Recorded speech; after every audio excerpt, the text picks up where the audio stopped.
वर्तमान भुवनेश्वर अंचल पाणीपाग विज्ञान पक्षर एक बड़ खबर सामना को आसी आसंता 18 पुणी वर्षा बढ़ आउ एक घूर्णिबल सृष्टि होगा जो 18-19 तारिख पर विभिन्न जिला को आंचलिक पाणीपाग विज्ञान पक्षर येलो अलर्ट जारी कर तेबे केउं जिला गुड़ी को येलो अलर्ट जारी कर संपूर्ण अपडेट जानिबा ता पूर्व वीडियो को लाइक करूँ सांगसाथी मान बहु मात्रा शेयर करूँ आम चैनल प्रथम आम वीडियो देखुले चैनल को सब्सक्राइब कर पाखर बेल नोटिफिकेशन को ऑन कर रखु जहाँफल जब भी लेटेस्ट पाणीपाग सठिक सूचना सर्वप्रथम आप चैनल पाइपर।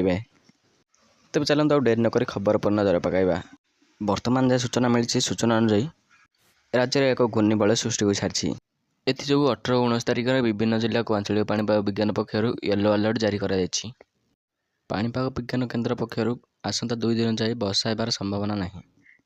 गतकाली ओडिशा पर रही लघुचाप ओडिशा ठारू दूर रही वर्तमान मध्य प्रदेश उपर सक्रिय रही वर्तमान यह लघुचापर अवस्था रही जो मध्य प्रदेश और छत्तीसगढ़ में प्रबल वर्षा होची। गत लघुचाप प्रभाव में राज्य में हाराहारी 110.5 मिलीमीटर वर्षा रेकर्ड होची। यह प्रभाव में वर्तमान ठारू हीराकुद डैम रे 28 टिकेट खोल जाइए। तेबे मयूरभंज और बालेश्वर जिले में स्वाभाविक ठारू अधिक वर्षार रेकर्ड होची। सेहीपर आज सुधा 219 मिलीमीटर वर्षा रेकर्ड होची। गत 24 घंटा मध्य राज्य में हाराहारी 27.1 मिलीमीटर वर्षा रेकर्ड होची।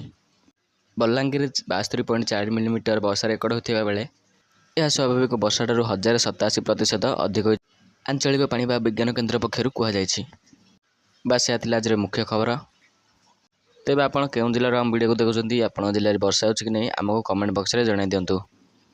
वीडियोटी भल लाइक करूँ सांगसाथी मान बहु मात्रा शेयर करूँ जदि आप चैनल नुआ और प्रथम थर आम वीडियो को देखुं तेज आम चैनल को सब्सक्राइब कर पाखर बेल नोटिफिकेशन को ऑन कर रखु जहाँफल जब भी लेटेस्ट पाणीपाग सठिक सूचना सर्वप्रथम आप चैनल पाइपर।